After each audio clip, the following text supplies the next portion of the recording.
오늘 그 지난주에 여러분들이 제출한 2차 중간 보고서에 대한 검토 의견을 영상으로 올리도록 할게요.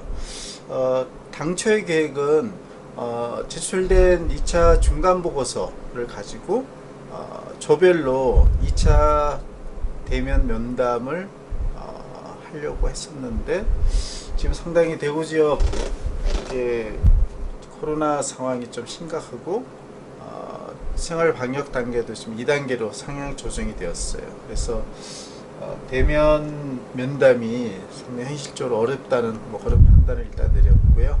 그래서 오늘은 1에서 6조 중간 보고서에 대한 이제 남은 그 기간이 한 2주 정도 밖에 없기 때문에 지금 조금 더 보완이 필요한 부분이라든지 미완성된 것이 어떤 것인지 그런 거 위주로 좀 크게 코멘트를 하도록 할게요. 기계라든지 전자 이런 쪽은 상세한 기술적인 검토 의견을 주기는 좀 어려워요.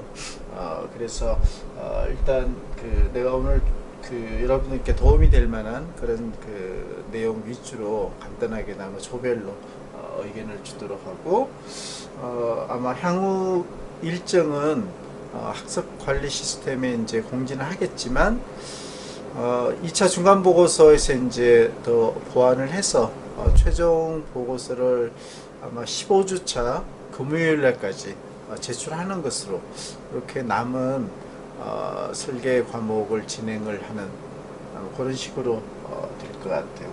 자, 최종적으로 결정이 되면 그 부분은 공지를 다시 올리도록 할게요. 자, 오늘 이제 1조에서 6조까지. 자, 1조는 마스크 필터에 대한 설계를 하고 있고요. 설계 도면은 비슷한 것 같아요. 멜트 브라운 필터, 언나노 필터, 한지 필터, 제오라이트 필터, 이렇게 4중 필터를 쓰겠다는 거. 우리가 기존에 쓰고 있는 마스크는 이 정전기 방식으로 가공이 되어 있는 멜트 브라운 필터, 요거 폴리프로필렌, 요거 하나만 필터로 쓰는 것이고, 여기에서는 이제 요 세 종류를 더 추가를 하는 것이죠. 그리고 바깥쪽과 안쪽은 한지를 사용을 한다, 이렇게 되어 있어요. 자, 여기 보면 이제 각 소재별로 만드는 방법을 이렇게 쓰긴 했는데, 자, 요거는 여러분들 이제 우리 전공하고 또 내용 분야가 동일하기 때문에 이런 공부를 할 수 있다는 충분한 그런 효과는 있을 것으로 보여지고요. 자, 이런 것들은 그렇게 별 의미가 없는 거죠. 있는 인터넷 자료 따온 거니까. 자, 이것도 지난번에 이야기를 했지만 이렇게 단순히 한지 필터는 이렇게 항균성이 있다, 이렇게 이야기하는 것은 설계의 차별성에는 그다지 긍정적인 내용은 아니다, 이렇게 볼 수 있고,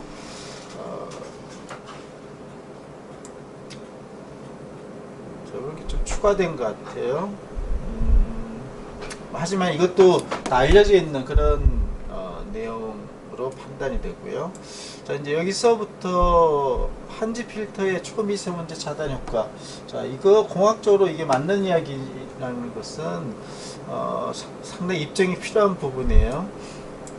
한지 필터가 초미세먼지를 차단해 준다는 것은 지금 PP 멜트 브라운 부직포보다 더 성능이 대등하거나 우수해야 되는데, 이런 실험들을 보면 분진 포집 효율, 여과 효율이 되겠죠. 이런 것들은 레퍼런스가 없는데, 자, 이걸 여러분들이 직접 사용을 한 게 아니죠, 그죠? 실험을 한 게 아니기 때문에 이거를 과연 설계에서 어떻게 기여도를 볼 거냐 하는 거.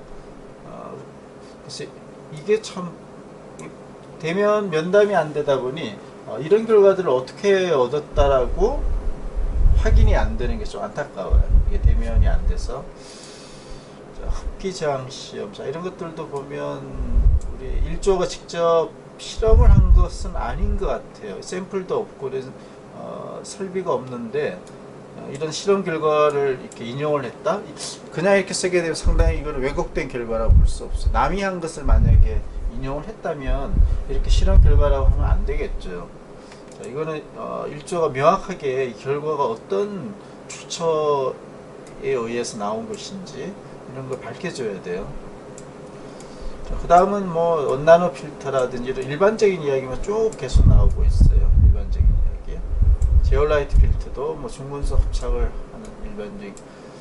자, 여기 이제 흡착 시험을 한다라고 되어 있는데 이것도 1조가 이것을 직접 한 것인지 아닌지 이런 거에 대한 것도 좀 되게 모호하고요. 자, 이거 논문에 나온 결과로 보이죠. 자, 그래서 정빙 자료로서 참고 자료로 활용할 수는 있겠지만 이게 마치 설계에 있어서 직접적으로 이런 것도 다 논문에 나온 결과들이죠. 자, 이런 좀 구분을 명확히 해야 되고요. 제습 효과도 역시 똑같이 뭐 이런 거는 또 출처가 나와 있네요, 그죠? 자, 이거는 출처를 이렇게 표기를 했어요, 그죠? 자, 일반적인 특성만 계속 좀 이야기를 하고 있고, 자, 요거는 직접 한 것 같아요, 보니까. 자, 액체 제올라이트를 분산을 시켜놨겠죠. 제올라이트는 고체니까 액체로 존재할 수가 없죠. 자, 이렇게 해서 습도가 얼마나 유지가 되는지 제올라이트를 뿌렸을 때 이야기고, 자, 이렇게 해서 아마 여기 63%라는 요거는 뭐 직접 아마 실험을 한 게 아닐까 그렇게 판단이 돼요. 근데 63%를 가지고 우리가 그 하이드로포빅한 폴리프로필렌 경우에 따라 폴리에스테르 마스크 소재로 쓰고 있는데 그런 쪽의 습도 제습 효과, 그러니까 방습이 되겠죠. 하이드로포빅하기 때문에 방습 효과랑 비교를 해줘야 돼요. 63%가 사실은 낮은 습도는 아니에요. 굳이 제올라이트를 뭐 스프레이를 했을 때 우수성이 나타나느냐는 것은 상당히 좀 공학적으로 다시 생각해 볼 필요가 있겠고요. 항균 효과, 제올라이트가 항균 효과를 굳이 이렇게 힘들게 그 제올라이트가 인체에 대한 유독성이 분명히 있는데 마스크 안에 쓴다는 것은 상당히 좀 현실적으로 어려운 이야기죠. 약간의 항균성은 있을 수는 있겠지만, 자, 이런 것들도 뭐 기존의 제올라이트 연구에서 아마 따온 것으로 보이고요. 여기 테이블도 다 따온 것으로 보이고, 자, 이렇게 해서 1조는 전반적으로 보게 되면 그 마스크를 만드는 그 크게 5종류, 한지, 겉감, 안감을 하나로 보고 필터로 보는 사용되는 4가지 종류, 그래서 5개의 그 섬유 소재에 대한 차별성 같은 경우는 이제 인정이 되긴 되는데 각 소재별로 기존에 연구된 자료를 너무 인용을 그냥 단순히 해버리다 보니 창의성이 전반적으로 보면 좀 결여되어 있다. 여전히 그런 것들이 좀 보완이 필요한 것 같아요. 그거를 마지막 그 설계 보고서를 내기 전까지 창의성을 어떻게 차별성, 진보성, 창의성 이런 게 되겠죠. 자, 항균성은 99.99%. 자, 이거를 실험 방법은 여기서는 의미가 없어요. 왜? 여러분들이 직접 실험하는 게 아니기 때문에 항균성 목표가 99.99면 꽤 높은 편이에요. 요 지표, 그 다음에 미세먼지 차단율 95% 상당히 높은 목표인데, 자, 이게 과연 성능 지표 2개에 대한 발현도가 현재, 제습 효과도 있네, 60%. 근데 이 60% 목표는 내가 보기에는 상당히 낮은 목표라고 생각이 돼요. 그 일반 마스크에 쓰고 있는 폴리프로필렌이라든지 폴리에스터 이런 것들이 이거보다는 제습 효과가 아니라 앞에 실험을 보면 상대 속도가 63%로 나왔기 때문에 글쎄요, 이 제습 효과에 대해 요 단어 자체도 좀 애매해요. 상대 속도를 63%로 한다는 개념인지, 여기 보면 적정 속도 60%로 나온 거니까 제습 효과가 아닌 거죠. 그냥 상대 속도가 60%다 이런 목표로 판단이 돼요. 그래서 1조는 앞에서 얘기했던 창의성이라든지 진보성 각 그 소재별로 그런 걸 좀 더 확보를 하고, 그리고 3개의 성능 지표가 앞에 나온 5개 레이어의 마스크를 썼을 때 과연 달성이 가능할지, 특히 항균성과 미세먼지 차단이 상당히 높은 수준이에요. 그죠? 이런 것들을 꼼꼼하게 설계를 해서 추가적인 설계를 진행을 하도록 그렇게 코멘트를 할게요. 자, 그 다음에 역시 이제 마스크, 그래핀 마스크 2조.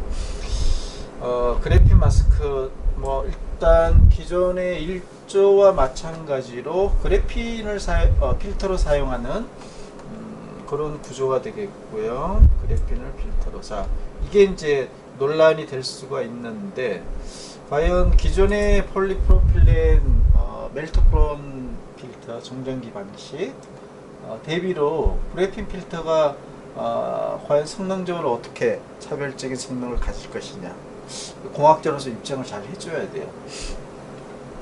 그 다음에 이제 폴리에스테를 외피한 내피했습니다. 요거는 기존의 그 마스크도 이렇게 쓰는 사례들이 꽤 있기 때문에 기존이랑 비슷한, 폴리에스테를 쓰는 게 아니네요. 내피에 라이오셀을 혼방을 하겠다라는 것이고, 그래서 아마 생분해성이 가능하도록 그렇게 되어 있는데, 문제는 라이오셀을 썼을 때 과연 습도라든지 그런 하이드로 그 포빅한 그 습도를 내려줄 수 있는 방습성, 이런 쪽에 이 라이오셀이 과연 적합하겠느냐, 그 문제를 잘 설계해서 보완을 해줘야 될 것 같아요. 그 다음에 언입자를 도포를 하여서 항균 효과를 올리겠다. 자, 이것도 뭐 항균력이 좀 나오긴 하겠죠. 하지만 이제 역시 마스크의 특성으로 보게 되면 사람이 밀착 접촉을 해서 장기간 이렇게 마스크를 쓰고 흡입을 하는 거죠. 그렇게 했을 때 그 뒤에 보면 나노 입자가 아니기 때문에 사람 인체에는 해가 없을 것이다 라고 했지만, 이런 그 별도의 케미칼을 우리가 그 마스크에서 인정을 안 해줘요, 식약처에서. 그런 것들도 좀 감안을 해서, 물론 뭐 우리가 한 설계가 제품을 파는 게 아니기 때문에 뭐 그런 것까지 뭐 아주 심각하게 그 변수로 보는 것은 조금 큰 문제는 없어 보이긴 하지만, 그래도 이런 것들을 굳이 뭐 언입자를 가지고 항균 효과가 나온다? 자, 이게 과연 무슨 창의성이 있을까? 언입자를 쓰면 당연히 항균 효과가 나오는 것이죠. 단순한 설계라는 것이죠. 그 다음에 도면은 좀 개선을 많이 한 것 같아요. 자, 그렇게 했고, 실버 클로라이드를 아마 에멀전을 폴리에스테에 이렇게 만들겠다 하는 것이고, 그 다음에 참 이런 거는 뭐 여러분들 직접 뭐 하긴 힘들지만 뭐 혼방 소재를 만드는 것은 다 알려져 있는 그런 것들이고, 코어쉘 방식으로 이렇게 돌려서 막는 식으로 하겠다는 그런 이야기가 되겠고, 필터는 그래핀 산화물을 가지고 하는데, 여기 직경이 6에서 10 마이크로. 자, 요거 같은 경우는 기존의 그 부직포하고 구조적으로 좀 다르잖아요, 그죠? 폴리프로필렌 MB 부직포하고는 구조적으로 다르기 때문에 직접적인 비교는 안 되겠지만, 그래도 필터로서 그 성능 지표가 이제 있을 텐데, 원하는 성능 지표가 발현이 될 수 있는 그런 요구 조건에 맞는 과연 요 밀집도라든지 직경이 이게 맞는 것인지 이런 것들은 좀 입증을 해줘야 되겠죠. 그죠? 단 폴리프로필렌 MB 필터의 성능과 비교를 좀 해주는 그런 것들은 좀 보완이 필요할 것 같아요. 자, 그다음에 이제 뭐 이렇게 우수성은 항균성을 기대한다. 자, 이걸 그 실버를 처리하면 항균성이 나오는 거니까 이거 뭐 효과 정도는 볼 수 있지만 아주 우수한 뭐 그런 거는 뭐 그렇게 내세우기는 그렇게 좀 약한 것 같아요. 인체에 무해하다. 자, 이거는 좀 검증이 필요해요. 인체에 무해할 수가 없죠. 사람이 마시게 되면 무조건 유해한 거죠.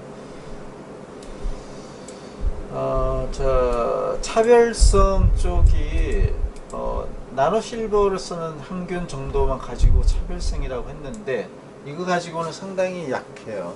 이거는 이미 다 알려진 그런 섬유에 혹은 뭐 여러 서브스트레이트에 실버를 썼을 때 항균성이 나타나는 것은 알려진 것인 것이죠. 자, 필터가 이제 핵심이 될 텐데 정전기 방식이 필요 없다 하는 것이죠. 그래핀을 쓰게 되면 그래핀 자체의 항균 효과 뭐 그럼 굳이 그래핀의 항균 효과를 입증을 할 수가 있다면 실버를 굳이 쓸 필요도 없겠죠. 그죠? 인체에 유해한데 자, 그 정도까지도 감안해 줘야 될 것 같고 자, 기존의 그 MB 멜트 브라운 필터 대비로 그 KF80, KF94를 가기 위해서 두 가지 이제 실험이 있고 앞에 1조가 이제 보면 실험 방법을 잘 제시해 놨어요. 자, 그것들에 대한 과연 그래핀 필터가 기존의 MB 필터 대비로 성능이 나올 것이냐 하는 것은 사실은 누구도 실험을 안 해본 것 같아요. 그런 데이터가 없을 것 같은데 그렇다면 그런 것들을 진짜 그 설계를 통해서 직접 확인은 안 되지만 예측이 되는 그런 설계를 할 수가 있다면 오히려 차별성이 좀 있지 않을까 하는 그런 판단이 들어요. 그래서 이제 이렇게 정성적으로 말은 썼지만 이게 공학적으로 입증을 해줘야 돼요. 자, 이렇게 그냥 서술형으로 쓰는 것은 공학적인 완성도는 낮다라고 볼 수밖에 없겠죠. 다 보면 그냥 말로 쭉 이렇게 써놨는데 자, 이런 것들이 과연 이게 공학적으로 입증이 돼야 되겠죠. 자, 이런 것들은 이 개념은 잘 잡았어요. 보면 그 기존의 KF80 수준을 목표로 한다라고 했을 때 0.5 마이크로 그 먼지를 얼마나 잡아줄 것이냐 뭐 그거를 타겟으로 했고 이때 직경과 밀집도 자 요게 왜 이 수치가 되면 0.5 마이크로에 대한 KF80 수준이 되는 것인지 요거는 이제 설명을 해줘야 되겠죠. 그죠? 하여튼 뭐 이런 것들을 좀 더 공학적으로 납득이 갈 수 있도록 검증을 해주는 그런 게 더 추가가 돼야 될 것 같아요. 자, 라이오셀을 쓰고 또 여기 실버 혼방이 되는데 실버가 뭐 너무 여기저기 들어가는데 자 이것도 실버가 여기 왜 들어가야 되는지 그 타당성에 대한 것도 지금 명확하지가 않아요. 자, 라이오셀을 과연 쓰게 되면 폴리에스터는 어차피 생분해성이 없는 거잖아요. 요것은 요 정도 일부분만 조금 생분해성이 있겠지만 그 외에는 없잖아요. 마이크의 성능을 특히 섭도가 올라갈 확률이 높기 때문에 그러한 단점에 대해서는 지금 이야기를 안 하고 있어요. 그래서 단순히 생분해성이 있는 라이오셀을 조금 더 쓰면 좋다. 너무 단순한 그런 개념이 아닌가 하는 생각이 들어요.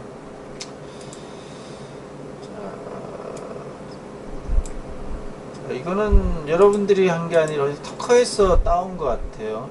그래서 2조 같은 경우는 현재 설계 도면이 명확하게 잘 안 나와 있어요. 설계 도면을 설계 도면이 요 정도네, 그죠? 자, 이거 정도인데, 그래서 이렇게 그냥 그림만 이렇게 돼 있고, 요 정도만 표기가 돼 있죠, 그죠?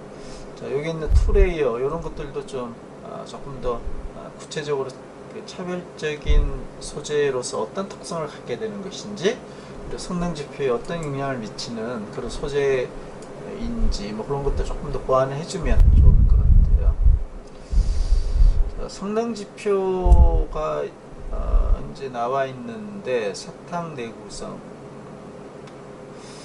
자, 이거는 기존의 마스크는 일회용이니까 이거 같은 경우는 뭐 세탁이 20회 세탁 후에 항균성과 신도 강도는 95%가 유지되는 것을 목표로 하고 있다. 뭐 이렇게 계량적으로 잡는 것은 잘 잡은 거죠.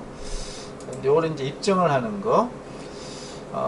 자, 여기 이제 이 수치, 이게 실험을 직접 하진 않았을 텐데, 그러니까 이런 것들이 좀 되게 모호해요. 사탁 내구성이 이렇게 나온다라고 했는데, 이거 그 다른 사람들이 연구 결과를 인용을 한 것인지, 이조가 직접 어떤 실험을 한 것인지, 강도도 그렇고 이런 것들을 좀 명확하게 표기를 해주고, 글쎄요, 뭐 20회 세탁에서 96.8이면 사실은 여기서부터 항균성이 거의 없는 거죠. 98.4%도 항균성은 거의 없어졌다라고 일반적으로 우리가 볼 수가 있는 거죠. 99.9를 그냥 유지를 해줘야 되는 거예요. 항균성이 있으려면. 그 이야기는 이미 10회 세탁에서부터 항균성은 없는 것이에요. 그렇죠? 그렇기 때문에 이 세탁을 여러 번 했을 때 항균성이 유지된다. 이거는 공학적으로 안 맞는 이야기죠. 신도의 감소는 뭐 불가피한 게 되겠죠. 강도 역시 감소가 일어나는데, 자, 이런 실험의 결과가 어디에서 나온 것인지 이런 것들을 좀 명확히 해주기 바라겠고요. 자, 이제 중요한 게 그래핀 필터의 그 KF80 수준에 과연 맞겠느냐. 자, 그거는 이제 마지막 그 최종 보고서의 아마 핵심 하이라이트 설계가 아닐까 그렇게 생각이 돼요. 자, 그거를 보완을 잘 해서, 자, 뭐 3번 이거는 그렇게 성능적인 개선이라고 보기는 좀 어려워서 뭐 여기에 대해서 특별히 추가적인 뭐 검토 의견 이런 거는 현재는 주는 것은 큰 의미가 없다라고 이렇게 볼 수 있겠어요. 자, 핵심은 2번 성능 지표, 그래핀 필터에 대한 차단율, 공기 투하도와 차단율, 미세먼지 차단율이죠. 그죠? 자, 그거에 대한 이야기, 그 검정이 가장 핵심이다 하는 그런 이야기를 이전을 마지막으로 할게요. 자, 3조부터는 이제 기계 쪽이 나오는데, 자, 이쪽은 뭐 기술적으로 나도 뭐라고 설명하기가 되게 어려워요. 보면 1차 중간 보고서와 거의 똑같아요. 이제 앞쪽은 쭉 거의 똑같고, 다 똑같죠. 쭉 도면도 거의 비슷한 것 같고, 그렇죠? 특별히 무엇이 진행이 되었는지를 보면 아마 성능 지표 쪽에 대한 이 두 가지 정확성, 그 다음에 최대 감지할 수 있는 그 무게 120kg, 정확성은 90% 이상, 이 두 개를 아마 주로 검증을 한 것 같아요. 1차 중간 보고 제출 이후로.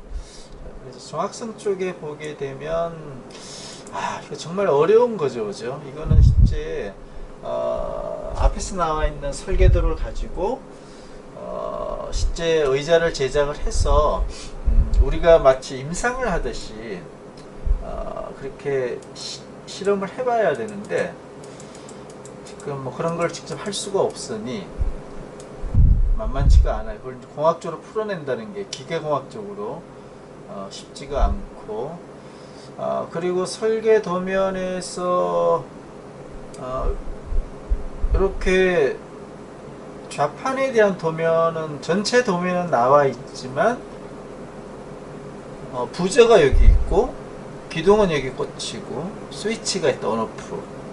그리고 1, 2, 3이라고 되어 있는데 저희 설계 도면의 완성도가 지금은 전체 도면만 나와 있지 1, 2, 3 대한 게 과연 무엇인지 이런 것들이 좀 더 보완이 돼야 되겠네. 설계 도면이 보완이 좀 안 된 것 같아요. 보완이 필요하고, 자, 정확도를 보면 이렇게 출력 입력을 해서 이렇게 쭉 해서 왜곡 수치가 이렇게 나와 있고, 자, 이게 어떤 의미인지 잘 모르겠어요, 나도.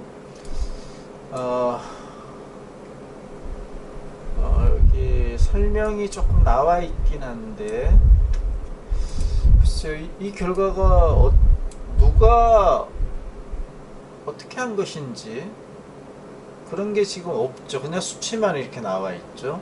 그거를 명확하게 여기도 좀 제시를 해줘야 돼요. 여기도 똑같죠. 정확도의 결과에서 자세 1, 2, 3, 4, 1, 2, 3, 4 이 수치가 과연 어떻게 누가 얻어낸 것인지, 이게 의미가 무엇인지, 자, 그런 것들이 지금 필요한 것 같고, 120km를 견딜 수 있다는 것이죠. 자, 이렇게 해서 80km에서 140km까지, 그 다음에 L 값이 뭐 이런 이퀘이션을 통해서 얻는 것인지는 모르겠지만 40, 45, 이게 아마 로드셀의 그 성능에 관련된 것 같아요. 그래서 45 정도면 120km까지, 동그라미면 뭐 적합하다 뭐 이런 의미 같은데, 이거 자체에 대한 설명도 무슨 기준으로 이게 동그라미의 의미가 무엇인지 잘 모르겠어요. 40km 로드셀이 120km에 되면 X가 되면 뭐가 에러가 나는 것인지, 왜 X의 의미가 무엇인지, O의 기준이 무엇인지, 이런 것들이 명확하게 좀 표기가 돼야 돼요. 그래서 지금 그 3조는 1차 중간 보고서 이후에 진도가 그렇게 많이 나가지 않았어요. 1, 2조는 상대적으로 많이 진행을 한 것이랑 비교를 해보면, 그래서 3조는 일단 이 설계 도면의 이 전체적인 세부 도면들이 지금 다 누락이 되어 있기 때문에 여기를 보완을 해야 되고, 그리고 이 기계나 전자에서 내가 지난번에도 이야기를 했지만, 이런 분야의 설계가 어려운 게 보면 이 하나하나를 다 설계를 해야 돼요. 제대로 하려면 뭐 그것까지 우리가 바랄 수는 없겠지만, 그래도 최소한 이런 그 세부 설계, 핵심적인 세부 설계는 상당 부분 진행이 돼야 되기 때문에, 기계나 전자 쪽은 우리 섬유시스템공학과 학생들이 하기에는 상당히 어려운 그런 분야다. 그러니까 한 번 더 이야기를 뭐 지금은 이미 이 정도 진행이 되었기 때문에 여기 세부 설계 보면은 더 보완을 해주기 바라겠고요. 아까도 얘기했지만 두 개의 성능 지표가 이렇게 그냥 단순히 숫자를 쭉 나열하는 식으로 됩니다. 이렇게 해버리면 안 돼요. 이게 다 공학적으로 입증을 다 해줘야 되는 것이죠. 그런 것들을 보완을 해주길 바랄게요. 자, 4조도 어려운 주제.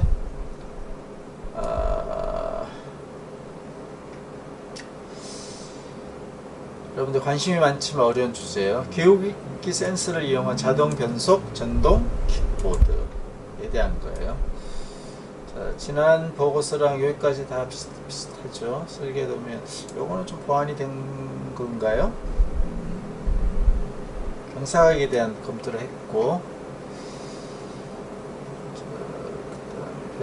요건 또 새로 보는 것 같긴 한데, 뭐 기어 같은 것들, 그림, 그다음에 작동하는 것에 대한 이퀘이션이 나오지만, 사실은 뭐 이런 것들이 얼마나 이 성능에 적합한 이퀘이션인지는 우리 여러분들이 오히려 더 많이 알고 있을 거예요. 여기에 대해서 나도 기술적으로는 뭐라고 이야기를 할 수가 없는 그런 안타까운 상황입니다.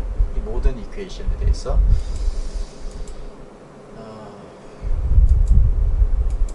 배터리 이야기가 있고, 이런 것들이 좀 보완이 된 것 같죠? 설계도는 좀 보완이 된 것 같아요. 자, 이런 거를 좀 진행을 잘 한 것 같고, 뭐 기어를 중심으로 이런 뭐 다양한 기어들을 하여튼 뭐 설계도면상으로 유선 기어를 적용을 한 것으로 이렇게 보여지는데, 자, 이런 것들도 좀 보완이 됐고, 기어의 마모 손상을 최소화하도록 한다. 이런 목적으로 되겠고, 기울기 센서에 대한 아주 간단한 그냥 컨셉 그림이네요. 이런 것들이 쭉 나오고, 자, 이런 것들이 이제 보완이 됐고, 차별성은 뭐 지난번에 이야기했던 것이고, 자, 이제 마지막 보고서는 성능 지표에 대한 검증인지 여기도 사저도 중요하겠죠. 5%의 전력 소모를 개선할 수 있다.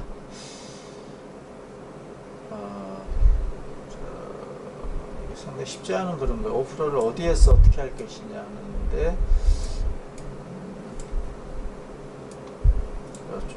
이렇게 검증을 뭐 복잡하게 하고 있죠, 그죠? 쭉 해서 뭐 이렇게 결론이 나온 것 같아요. 자, 이거는 뭐 기술적으로 나도 이런 설계를 안 해봤기 때문에 이게 얼마나 합당한지에 대해서 뭐라고는 이야기 못 하겠어요. 이런 것들을 좀 여러분들이 자체적으로 한 번 더 서로 검증을 해서 얼마나 합당한 것인지 공학적으로 그런 것들을 추가적으로 좀 더 고민을 해보면 좋을 것 같아요. 자, 이렇게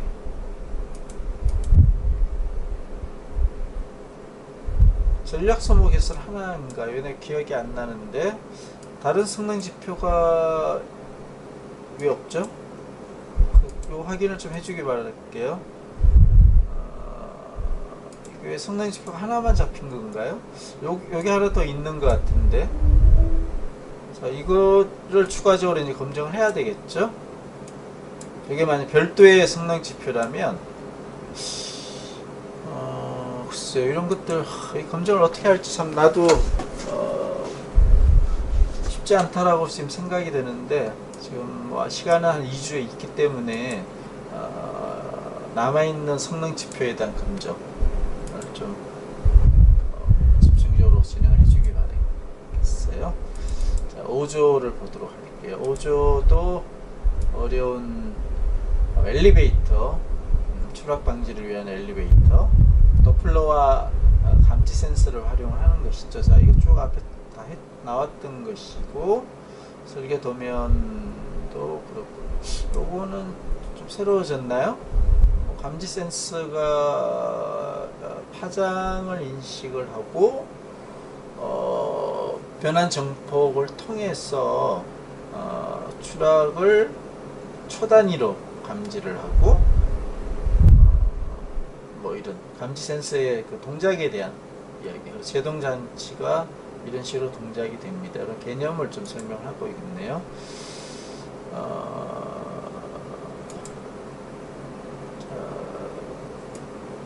맴돌이 전류에 대한 이야기가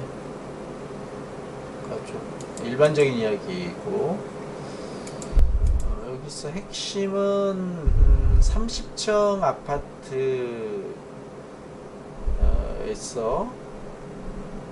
80m가 되겠네요.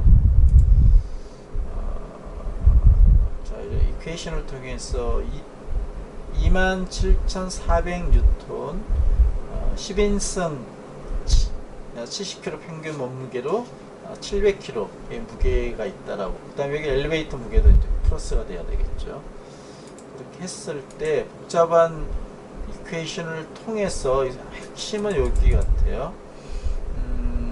274 단위가 뭔가요 이게? 일단 뭐 수치는 274인데 요 값 이상의 저항을 가질 수 있는 도체가 있다면 엘리베이터 추락 사고를 방지할 수 있다. 이게 아마 핵심인 것 같아요. 274 단위. 이 214의 의미가 뭔지 잘 모르겠어요. 이런 것들 좀 보완해야 되고, 그래서 이제 그 274에 대한 도체를 찾기 위한 게 이제 나와 있고, 여러 가지 검속에 대해서 이 위에 있는 이퀘이션을 통해서 아마 그 저항 특성을 갖고 있는 274가 저항인지 잘 모르겠지만, 자 그렇게 이렇게 되었는데 갑자기 실험 내용이 나오고 있어요. 이게 왜 나오는지 모르겠네요. 맴돌이 전류의 특성, 이거를 실험을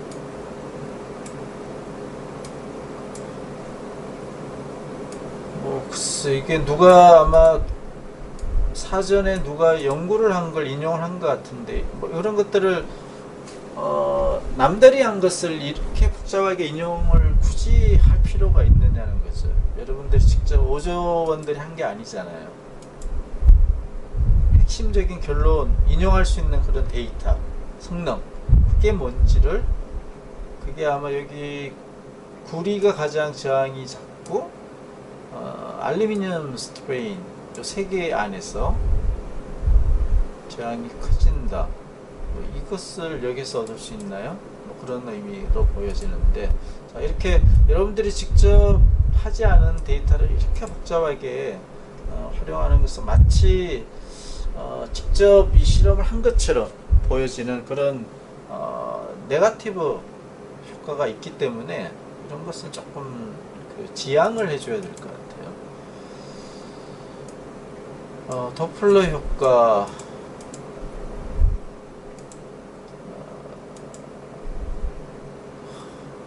그 다음에 밀리미터 센스, 그냥 이렇게 다 서술형으로 다 되어 있기 때문에 이게 도대체 무슨 의미인지 솔직히 잘 모르겠어요. 이런 이 이야기가 성능 목표 발현에 어떤 공학적인 검증인 내용을 갖고 있는 것인지, 이런 것도 다 일반적인 이야기잖아요. 그냥 교과서에 나오는 이야기들. 이게 무슨 의미가 있는지 잘 모르겠어요. 쭉 나오고 있어요. 제어부도 그렇고. 자, 그래서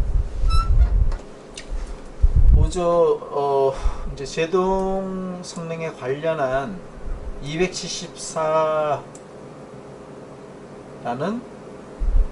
이게 뭔지 모르겠지만 이런 자습 도체를 선택을 하겠다. 자, 이걸 해야 되겠죠, 그죠?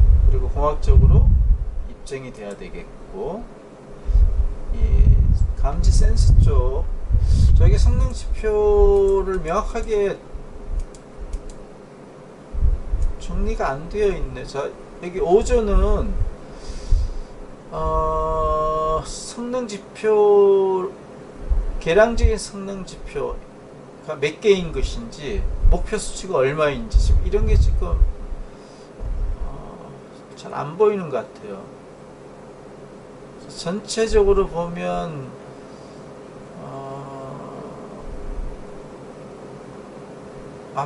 뭐 여기까지는 그냥 우리 일반적인 보고서 양식에 뭐 적절하다라고 보여지는데, 여기서부터가 뭔가 좀 이상해요. 전체적으로 성능지표, 뭐 첫 번째 성능지표가 무엇이고 그거의 계량적인 목표가 얼마이고, 두 번째는 어떤 지표일 것이고, 성능 목표는 계량적으로 얼마이다. 그게 두 개인지 세 개인지 모르겠지만 두 개로 보여지긴 해요. 그런 게 지금 빠져 있고, 설계를 한다라고 했지만 전체적으로 이 내용도 보면 어떤 설계는 일반적인 내용을 그냥 쭉 서술만 하고 끝나버리고, 이런 것들, 어떤 것들은 다른 사람이 연구한 걸 그냥 인용을 했고, 그래서 전체적으로 본 설계의 그 양식이 일단 통일도 잘 안 되어 있고, 보는 사람으로 하기엔 이해가 잘 안 돼요. 이게 보고서라는 것은 설계를 한 사람들이 1차적으로 뭐 다 작성을 한 거기 때문에 그냥 내가 이해하는 그런 양식으로 써버리면 안 되는 거거든요. 그런 차원에서 보면 설계의 공부는 많이 한 것 같은데, 이것을 성능지표 달성 여부 검증을 중심으로 해서 작성하는 양식을 조금 더 개선을 해줘야 될 것 같아요. 오전은 이 상태로 놔도 어떤 설계가 진행이 되어 있고 달성도가 어떠한 것인지, 검증된 결과가 무엇인지, 타당성이 있는지 이런 걸 보기가 정말 어려워요. 자, 여기도 보안이 그런 쪽으로 해주기 바라겠습니다. 6조 신발의 낙상 감지를 위한 GPS 통신 기능을 넣은 것인데, 자, 이거 뭐 이런 것도 좀 보완이 된 것 같고, 하지만 뭐 이건 일반적인 이야기죠. 여러분들 설계한 내용이 아니잖아요. 본 설계는 이제 여기인데 앞전 소자를 이용해서 원리 뭐 이건 일반적인 것이고,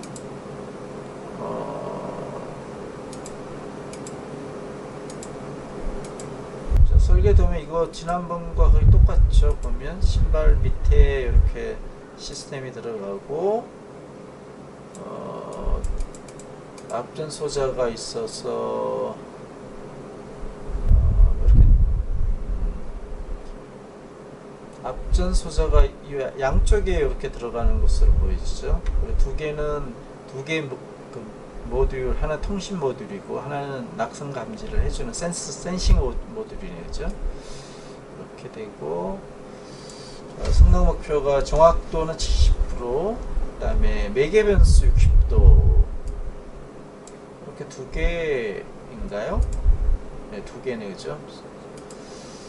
자, 일단